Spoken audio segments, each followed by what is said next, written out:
Seigneur, merci pour ton inspiration, l'inspiration du Saint-Esprit.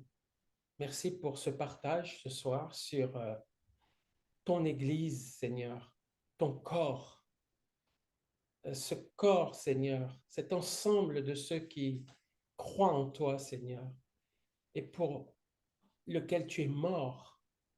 Et Seigneur, tu as une vision, tu as une pensée, tu as une stratégie, Seigneur, pour ton corps.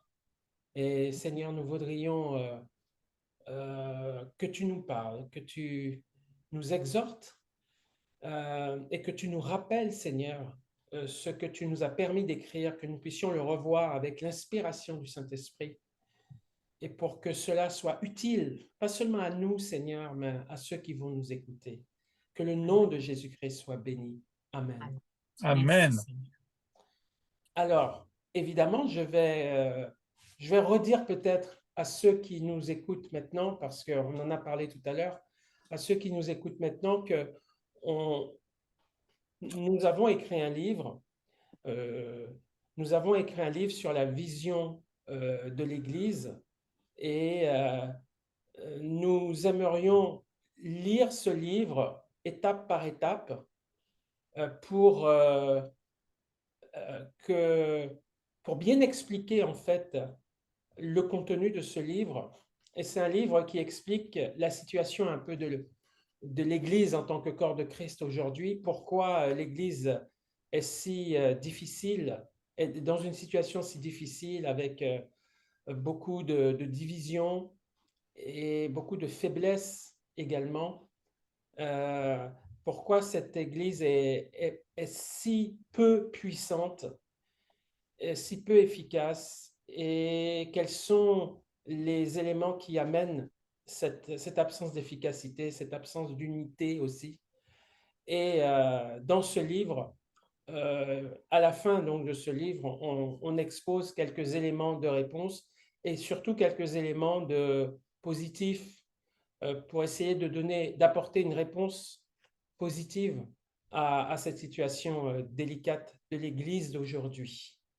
Alors, en fait, on va commencer à lire le livre progressivement. Donc, ça va s'étaler sur plusieurs mois, hein, cette étude. Mais on va lire le livre et on va s'arrêter par paragraphe ou par chapitre et on va commenter ces chapitres, ces paragraphes pour que le jour où vous aurez ce livre entre les mains, eh bien, que vous puissiez comprendre avec plus d'exactitude pourquoi tel et tel chapitre ont été écrits, pourquoi on a voulu écrire ça ou ça, et donner des explications un peu plus substantielles sur ce livre. Alors, je vais d'abord ouvrir le livre en lui-même, et je pense que maintenant vous allez voir l'intitulé de ce livre. On va commencer bien sûr avec le sommaire. Et donc, le titre du livre, c'est La vision sur la naissance et la croissance des églises, le retour aux sources. Voilà, vision, le mot vision, en fait, c'est pour exprimer quelque chose que Dieu nous a mis à cœur. D'abord que Dieu m'a mis à cœur et que j'ai partagé avec mes amis. Et on peut dire que nous sommes d'accord sur cette vision, c'est-à-dire quelque chose que Dieu nous presse de partager. Et cette Amen. vision, donc, concerne la naissance et la croissance des églises. J'ai presque envie de dire sur la naissance et la croissance de l'Église en tant que corps de Christ. Mm. Voilà. Et le retour aux sources parce que, en fait, on s'est aperçu qu'on s'est beaucoup éloigné de la structuration de l'Église, de sa gouvernance et du contenu du corps de Christ, c'est-à-dire nous, les chrétiens, dans ce qu'on peut avoir à recevoir et à donner à l'ensemble du corps et la manière dont le corps de Christ, dont l'Église va s'étendre va entrer en expansion, en particulier, et c'est là qu'on a mis l'accent dessus, en particulier dans sa dimension locale.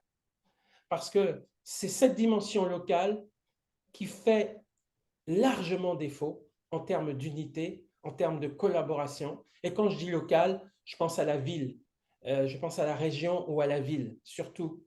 Et cette dimension locale est en très mauvais, fonctionne très mal.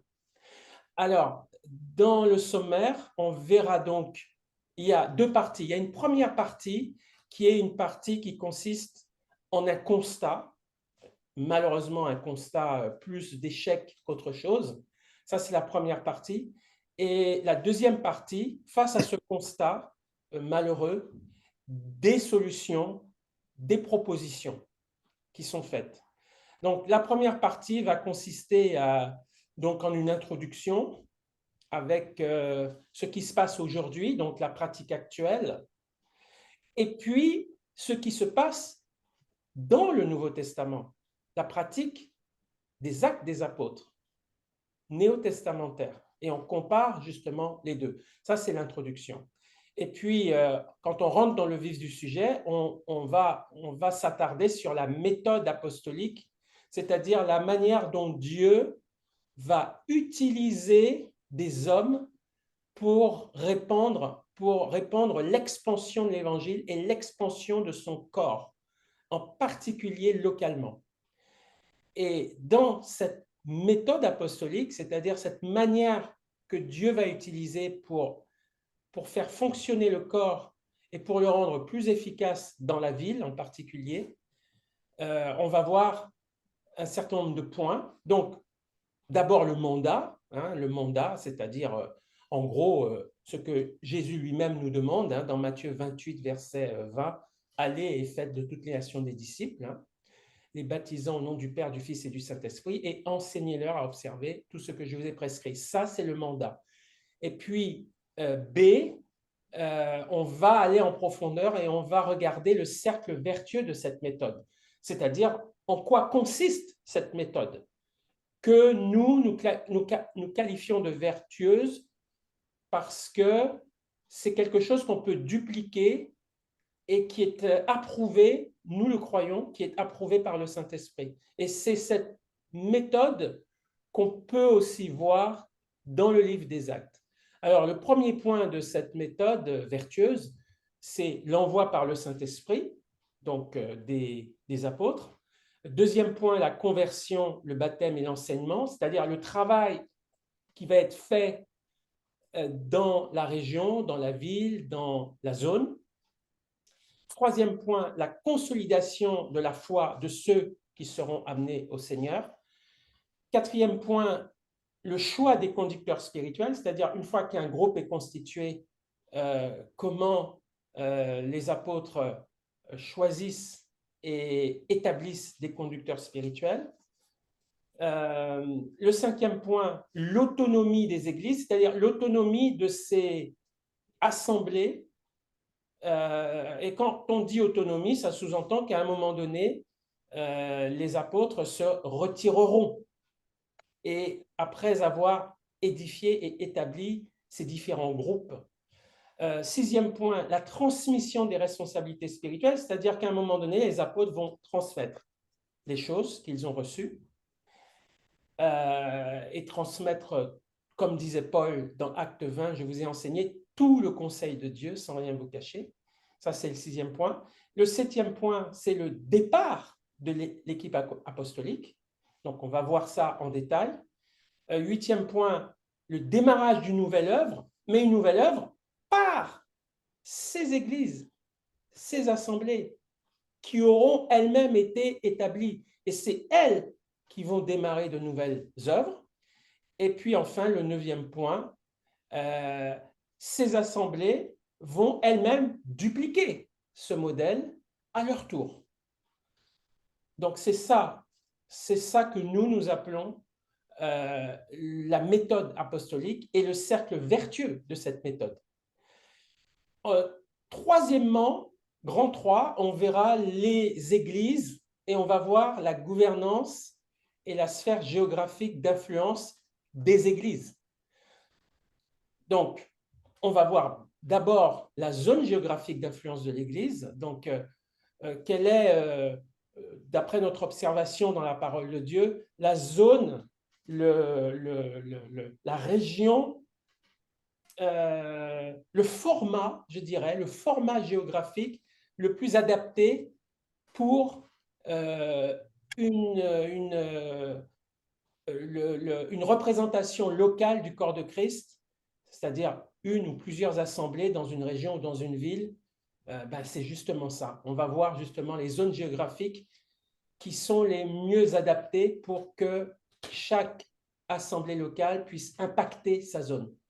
Ensuite, on verra la gouvernance de l'Église. Alors, le mot gouvernance, je le modifierai peut-être en parlant de conduite spirituelle des responsables de l'Église. Voilà. Parce que nous croyons qu'un seul gouverne l'Église, hein, c'est Jésus. Hein. Donc, peut-être le mot gouvernance, c'est peut-être moins approprié. On va parler de conduite spirituelle ou les responsables de l'Église. Alors, premier responsable, on va parler des anciens. On parlera des anciens et on parlera aussi de la différence entre le pasteur et l'ancien. Parce que nous avons remarqué qu'il y a beaucoup de confusion entre ces deux entités. Et on expliquera pourquoi on ne peut pas les... qu'est-ce qui les différencie et éventuellement qu'est-ce qui les rapproche, ces deux types de personnes. On parlera des ministères dons. Alors, on a associé le mot don parce qu'on estime qu'un ministère, c'est Dieu qui le donne. C'est un don qui vient de Dieu. C'est pour ça qu'on parle de ministère don. Et on verra l'ensemble de ces ministères dons que Dieu a donnés pour le perfectionnement des saints. Hein. On verra ce qu'est l'apôtre, le rôle d'un apôtre, ce qu'est un prophète, le rôle du prophète, ce qu'est un évangéliste, le rôle de l'évangéliste, ce qu'est un pasteur, le rôle d'un pasteur, ce qu'est un docteur, le rôle du docteur.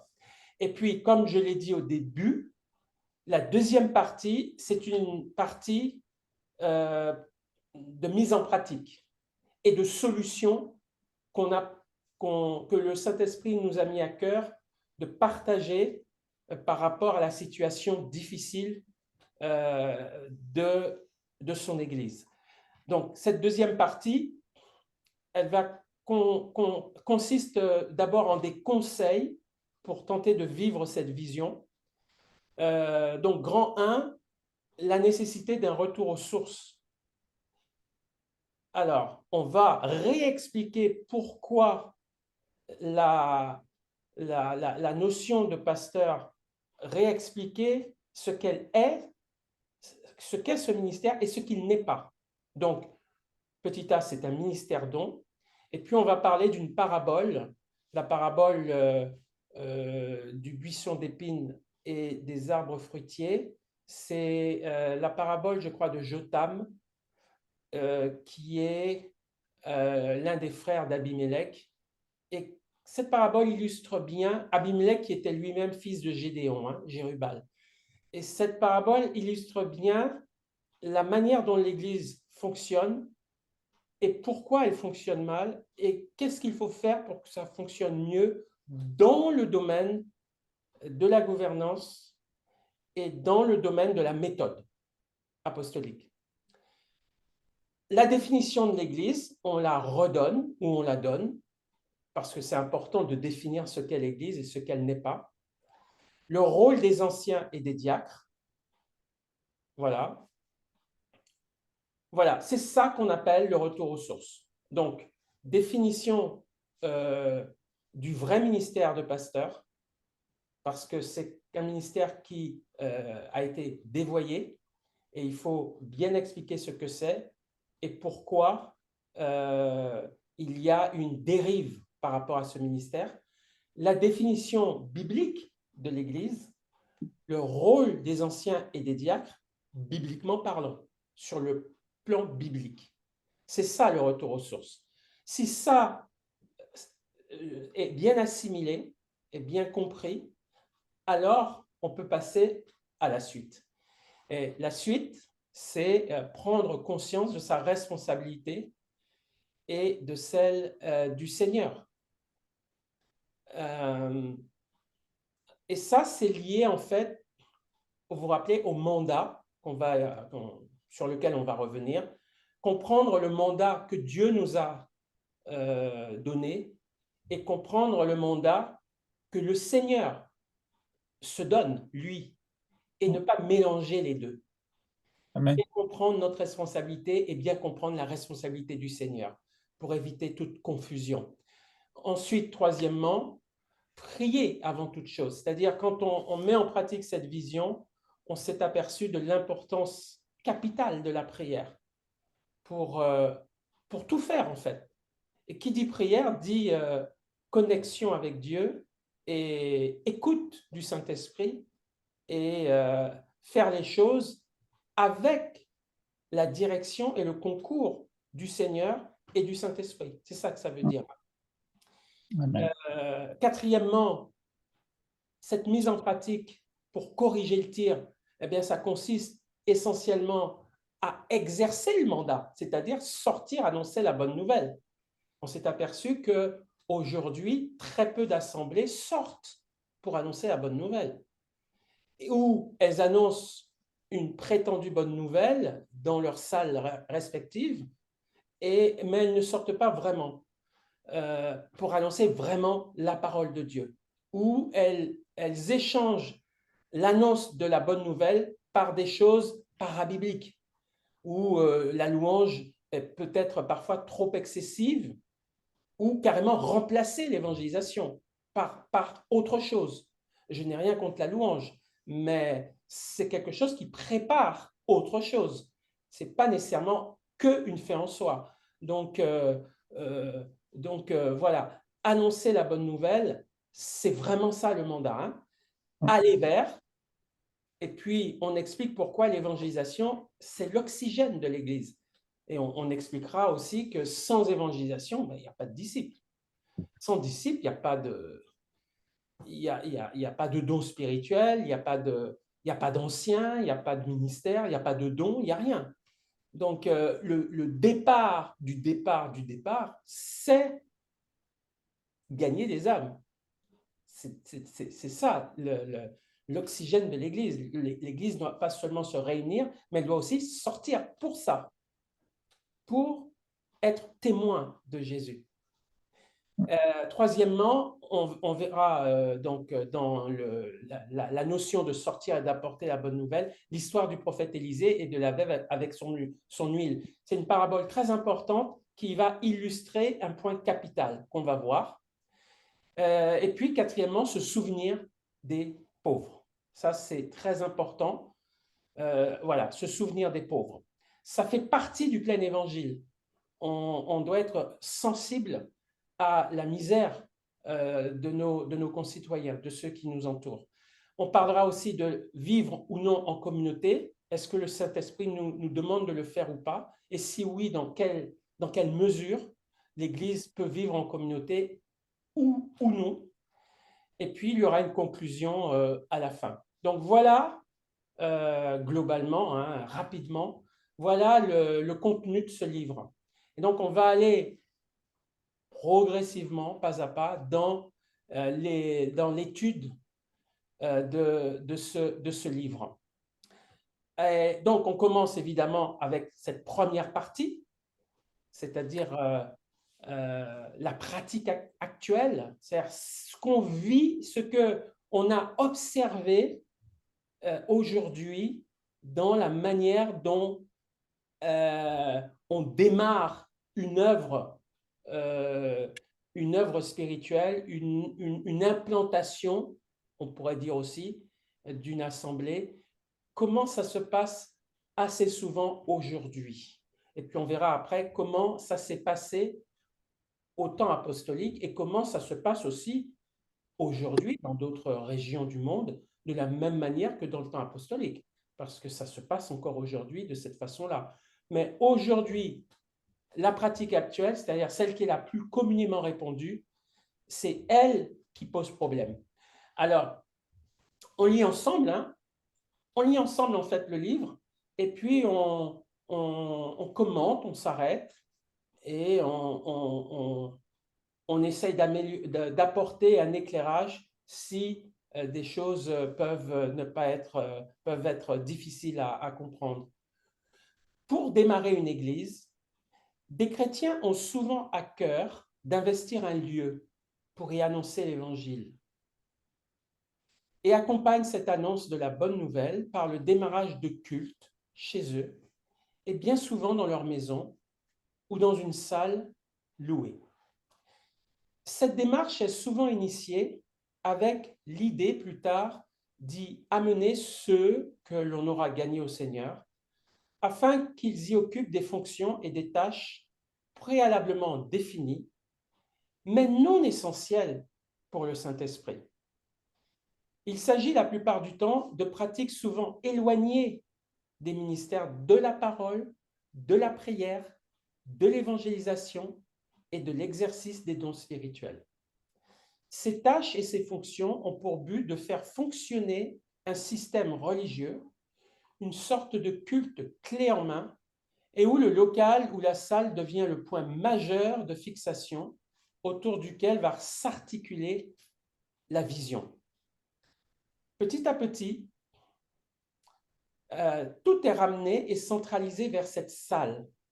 Et l'on finit par perdre la vision d'aller à l'extérieur et de se multiplier sous la forme de groupes ou d'assemblées qui sont les fruits d'une évangélisation permanente et vivante. Cette situation, le Seigneur ne l'a pas voulu. De la même façon, et pour illustrer ce qui vient d'être dit, l'Église de Jérusalem du Nouveau Testament, étant devenue considérable en nombre, commença à se replier sur elle-même par sa réticence à évangéliser les païens. Je vais m'arrêter là, parce que sinon on risque de perdre un certain nombre de choses. Et ouais, je m'arrête là et on va essayer donc jusqu'à ce paragraphe-là. On va essayer de revenir sur ce qui vient d'être dit. Est-ce que pour vous,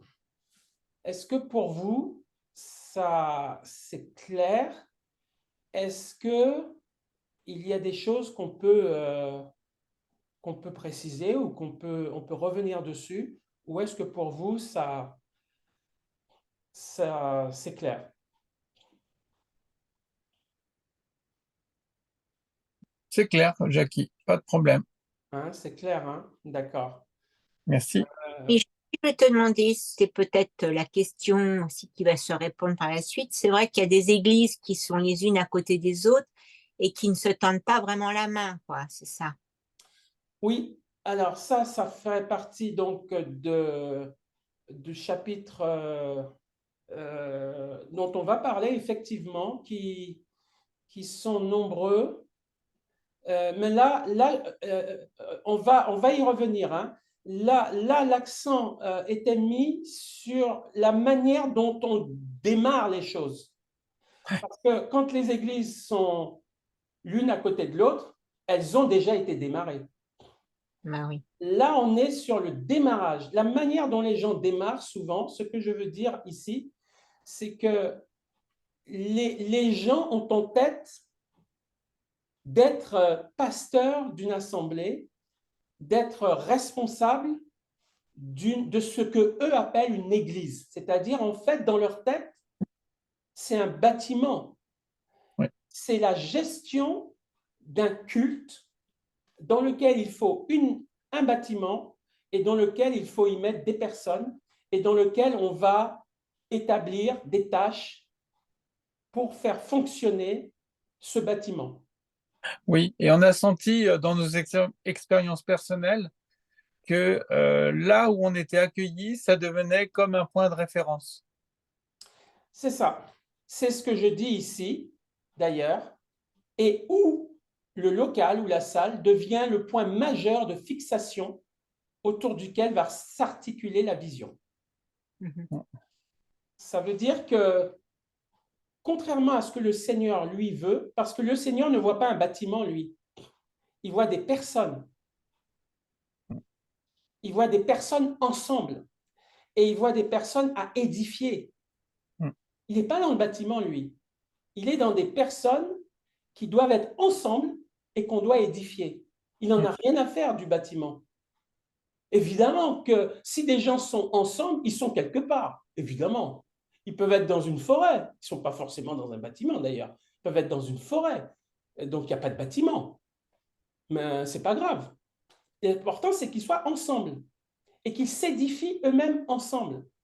Mais aujourd'hui, on s'est éloigné un peu de ça et on met en avant, on met plus en avant un bâtiment, une liturgie et des gens qu'on va remplir dans ce bâtiment et pour lequel on va être responsable souvent à vie, responsable de gestion, entre guillemets, spirituelle. Mais le problème, c'est que ce bâtiment est tellement important que dans la bouche des gens commencent à venir des propos comme je vais à l'église ou viens à l'église. Et puis, si tu ne viens pas à l'église, tu es un mauvais chrétien ou tu t'éloignes. C'est-à-dire si tu ne viens pas au bâtiment. Donc, petit à petit, on change, sans s'en rendre compte, on change la définition de l'Église parce que le bâtiment prend le pas sur l'union, l'unité physique des chrétiens. Dieu s'intéresse à ça, à l'unité des chrétiens, qu'ils soient ensemble. Voilà. Et avec cette unité, ça sous-entend, une fois qu'ils sont unis, qu'est-ce que Dieu veut? Dieu ne veut pas qu'ils balayent la salle. Dieu veut pas, c'est pas ça qui intéresse Dieu, qu'il y ait une caméra, qu'il y ait un pupitre, qu'il y ait... c'est pas ça. Une fois qu'ils sont unis, ce qui intéresse le Seigneur, c'est ça. C'est les ministères de la parole, c'est la prière, c'est l'évangélisation et c'est l'exercice des dons. C'est ça qui l'intéresse, une fois que les gens sont ensemble. C'est pas,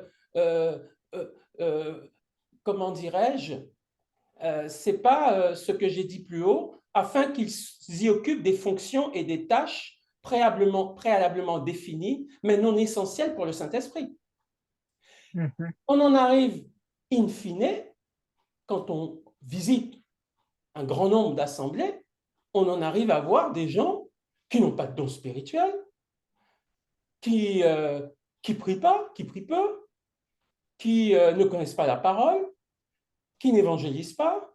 Enfin, tout ce qui est spirituel est maigre au profit d'une liturgie. Ce que j'appelle une liturgie, ce sont des choses qui ne sont pas essentielles pour le Seigneur.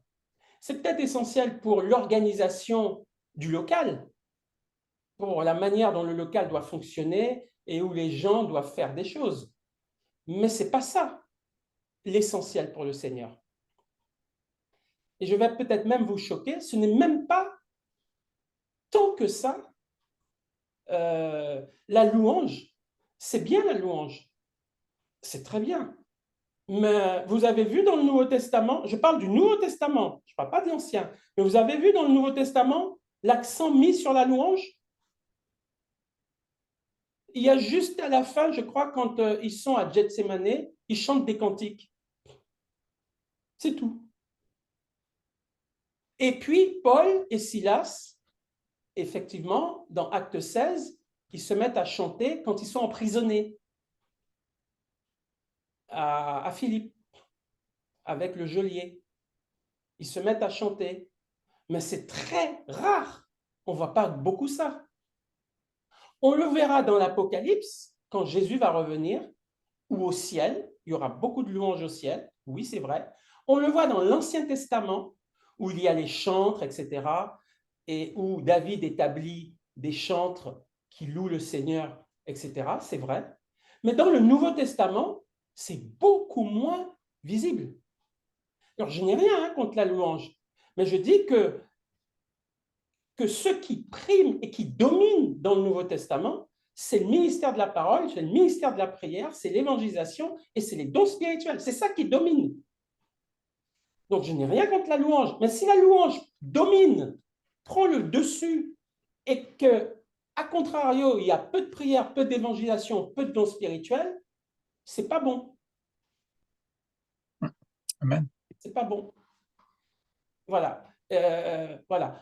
Et c'est pour ça que je dis ici, petit à petit, tout est ramené et centralisé vers cette salle et l'on finit par perdre la vision d'aller à l'extérieur et de se multiplier et d'évangéliser. Parce que quand on va à l'extérieur, on met en branle le Saint-Esprit. Il se met en mouvement aussi, le Saint-Esprit. Quand on va visiter quelqu'un, même quand on a visité quelqu'un qui est malade, ou etc., le Saint-Esprit est excité déjà. Parce qu'on peut être amené à lui imposer les mains.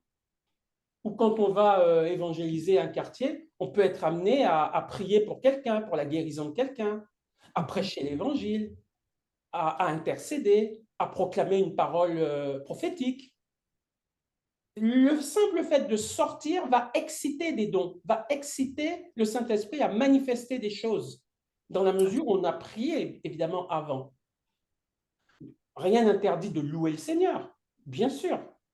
Mais quand on regarde le Nouveau Testament, ce qui domine dans le Nouveau Testament, c'est les dons spirituels, toute cette palette des dons du Saint-Esprit, là, le don de parler en langue, le don de discernement des esprits, le don de guérison, le don de foi. C'est ça qui domine. C'est ça qui domine. Et donc, le fait de sortir va créer, ça crée un appel d'air pour que le Saint-Esprit agisse. Amen. Beaucoup plus que si on reste en permanence dans une salle et qu'en plus, on s'occupe plus de choses non essentielles que des ministères de la parole ou des dons spirituels. Voilà. Oui, Jackie, Oui. il est vrai que la fonction de Marthe est utile, bien sûr, mais le Seigneur montre clairement, dans le passage dédié à cet épisode, il montre clairement que la fonction de Marthe est secondaire à la fonction qu'a choisie Marie. Parfait, parfait. Marie écoute la parole, elle est au pied du Seigneur, elle écoute la parole de Dieu. Donc, c'est le ministère de la parole de Dieu qui est mis en avant. Marie est occupée à des tâches ménagères, c'est ce que j'appelle le service dans l'Église, hein, le diaconat dans l'Église. Dieu n'est pas contre ça, mais Jésus dit à Marthe, Marie a choisi la bonne part. Voilà. Donc, il fait bien une comparaison, il fait bien une différence d'importance entre un ministère de la parole et puis le diaconat ou des tâches. Voilà. Merci pour ton exemple, Pierre. C'est exactement ça. Donc, je disais aussi, donc, de la même façon, pour illustrer ce qui vient d'être dit, l'Église de Jérusalem du Nouveau Testament, étant devenue considérable en nombre, commença à se replier sur elle-même par sa réticence à évangéliser les païens. Effectivement, on s'aperçoit que, alors là, la raison est différente, hein, mais autant ça a bien démarré à Jérusalem, puisque l'évangélisation a été très puissante. Hein. Pierre, en une journée, il a amené au Seigneur le Seigneur, au travers de Pierre, a touché le cœur de 3000 personnes. Donc, c'était fort. Mais, petit à petit, qu'est-ce qui se passe? C'est qu'à Jérusalem, il y a une mentalité qui n'est pas juste, qui n'est pas bonne, qui consiste à dire on évite d'aller chez les païens. Donc, on reste entre nous. Et là, le danger, c'est l'entre-soi.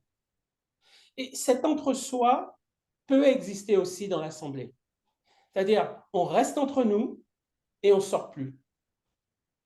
Pour d'autres raisons. Dans le cas de Jérusalem, la raison, c'est qu'il Ils pensaient que l'évangile, c'est que pour les Juifs. Et donc, on n'a pas besoin d'évangéliser les païens. Sous-entendu, c'est à eux de venir à Jérusalem, mais ce n'est pas à nous d'aller vers eux. Et c'est vrai qu'au départ, tous les prosélytes sont venus à Jérusalem, hein, acte 2, et ils ont entendu des gens parler leur langue. C'est vrai. Mais c'était provisoire. Le but du Seigneur, c'est qu'à un moment donné, les gens de Jérusalem aillent ailleurs, en particulier vers les païens. Voilà. Et non qu'ils restent entre eux. C'est ce que j'appelle l'entre-soi, hein, rester entre soi. Et c'est un peu le problème aussi de l'Église d'aujourd'hui, c'est l'entre-soi. Elle sort très peu, elle va très peu vers les âmes. Il n'y a pas beaucoup de programmes d'évangélisation à l'extérieur. Et l'entre-soi consiste à faire venir les gens vers le local. Rappelez-vous que le local devient le point central de fonctionnement, le bâtiment. Donc, c'est les gens qui doivent venir dans le bâtiment parce qu'on a fait du bâtiment quelque chose de trop important par rapport à la pensée de Dieu. Donc, les gens viennent dans le bâtiment. Si au moins ils venaient pour entendre vraiment l'évangile, c'est-à-dire Christ est mort pour nos péchés, il est ressuscité, il revient, repentez-vous de vos péchés, ça c'est l'évangile. Si au moins on entendait ça, mais souvent on n'entend même pas ça. On fait venir les gens, donc au lieu d'aller vers eux, on les fait venir vers le local, et en plus, quand ils viennent vers le local, c'est même pas pour entendre l'évangile. Voilà, donc il est vrai que beaucoup de prosélytes juifs étant venus à Jérusalem s'étaient convertis, puis étaient repartis vers leur pays d'origine. Il reste que leur mentalité tendait à n'évangéliser que les juifs. Ça, c'est l'entre-soi. Et cela était encore évidemment insuffisant pour le Seigneur.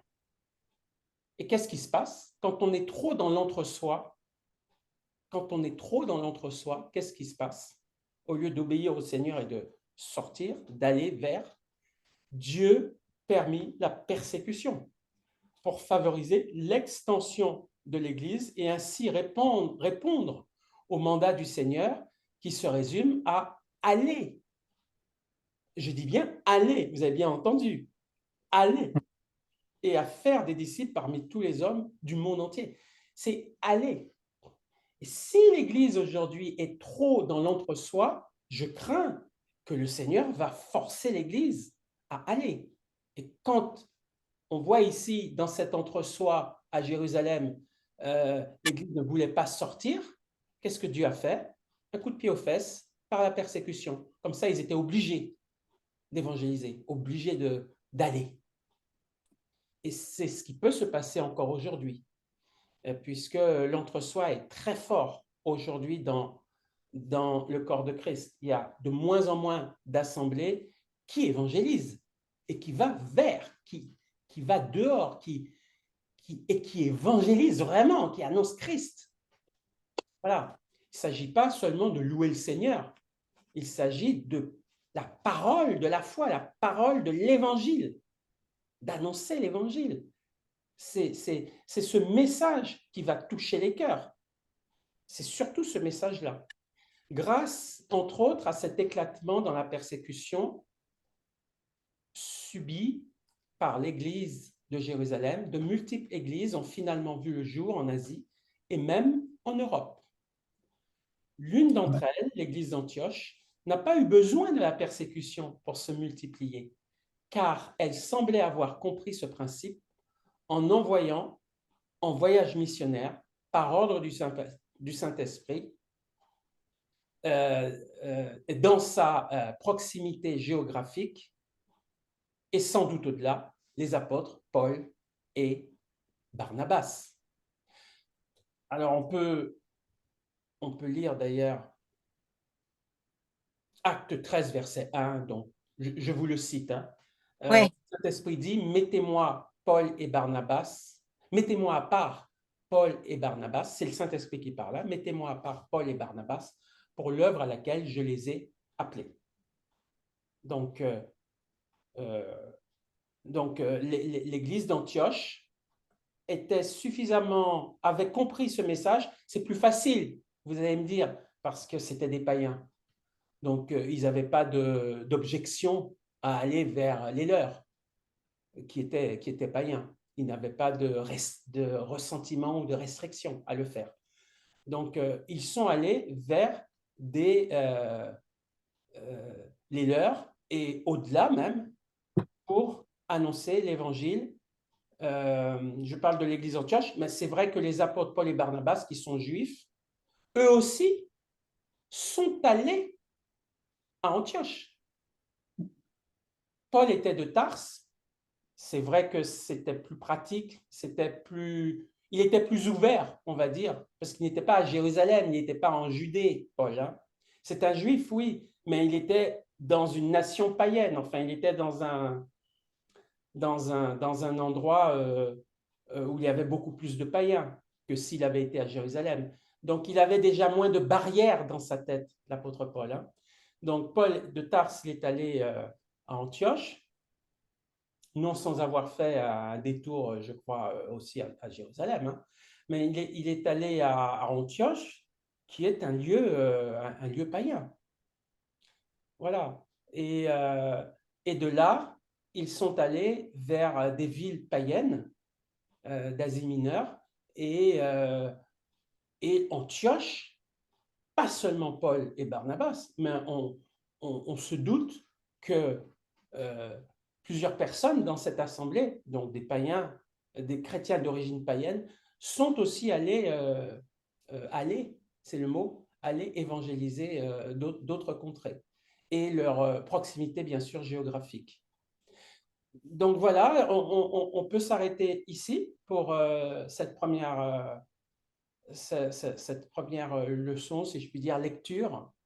Et j'espère que cette première lecture nous a un petit peu éclairé. Peut-être que vous avez peut-être des remarques à faire. En tout cas, gloire au Seigneur. Merci. Merci Seigneur et merci à toi, Jackie, pour cette présentation vraiment très claire, très Gloire à édifiante. Dieu. Gloire à Amen. Dieu.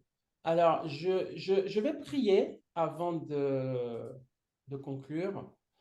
Je vais prier et ainsi on pourra conclure cette première partie. Seigneur, merci pour ta parole, merci pour ta vision, euh, merci de nous sensibiliser, Père, au cœur de Dieu, à la volonté de Dieu, à la pensée de Dieu, à l'amour de Dieu que tu as eu, Seigneur, pour les Juifs, ton peuple, mais que tu as eu aussi pour le monde, les païens. Et Seigneur, merci pour cet ordre que tu nous as donné d'aller Amen. faire des Amen. disciples. Et, Mm. et je Et te nous, prie, Seigneur, de mettre ce désir dans le cœur de nos frères et sœurs, ce désir d'aller, ce désir de se rapprocher des âmes, de les bénir, de leur parler. Que ce soit ça, Seigneur, notre motivation première. Non pas une ambition humaine d'avoir une salle ou de gérer des personnes, etc. Mais vraiment, Seigneur, d'aspirer à ce qui vient d'en haut, Seigneur. C'est-à-dire ton salut, tes dons, ton amour, ton obéissance aussi à la parole. Et de nous Amen. donner la force, Saint-Esprit, de prendre le risque de sortir de nos zones de confort et de partager cet évangile. Et nous savons qu'en le faisant, Seigneur, tu vas multiplier tes dons, tu vas multiplier l'amour pour ta parole, et tu Mm. vas multiplier l'envie d'intercéder, l'envie de prier. Et c'est ainsi, Seigneur, que nous grandissons en obéissant à cette parole, nous grandissons spirituellement. Donc, je te Mm. prie, Seigneur, de mettre ce désir dans les cœurs de nos auditeurs. Et je te prie aussi, Seigneur, pour les gens qui écoutent cette vidéo et qui ont vu, Seigneur, peut-être ce côté religieux, ce côté... ils ont senti qu'on ne s'intéresse pas vraiment à eux, mais qu'on veut simplement les faire venir à tel ou tel endroit. Seigneur, qu'ils sachent, Seigneur, que toi, tu les aimes, Seigneur, et que quel que soit là où ils habitent, quel que soit euh, leurs prérogatives ou leur situation, tu t'intéresses d'abord, Seigneur, à leur âme. Et tu ne leur demandes pas d'aller dans une salle, tu leur demandes d'accepter Jésus comme Amen. Sauveur et Seigneur de leur vie, parce qu'ils sont dans des situations compliquées, difficiles. Ils cherchent à tâtons et parfois ils ne trouvent pas. Mais Seigneur, s'ils nous écoutent ce soir, je te demande de les toucher, je te demande de te révéler à eux et de leur montrer que Jésus est la réponse pour eux, pour leur famille, la réponse à leur détresse, la réponse à l'esclavage du péché aussi, Seigneur, la réponse à tout, parce que tout est en Christ, tout est en toi, Seigneur. Et tu as donné ta vie pour qu'on soit délivré de la puissance du péché et pour qu'on reçoive le pardon qui est en toi, Seigneur, et cette vie nouvelle, cette vie éternelle. Seigneur, je prie que ceux qui nous écoutent et qui ne te connaissent pas encore soient touchés par cela. Amen. Au nom de Jésus-Christ. Amen. Au nom de Jésus. Amen. Au nom Amen. de Jésus-Christ. Alléluia. Merci, Seigneur. Amen. Amen. Amen. Alléluia. Gloire à Dieu. Merci, Seigneur. Merci.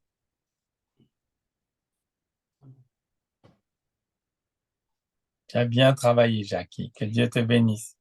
Alors, je vais rompre notre enregistrement.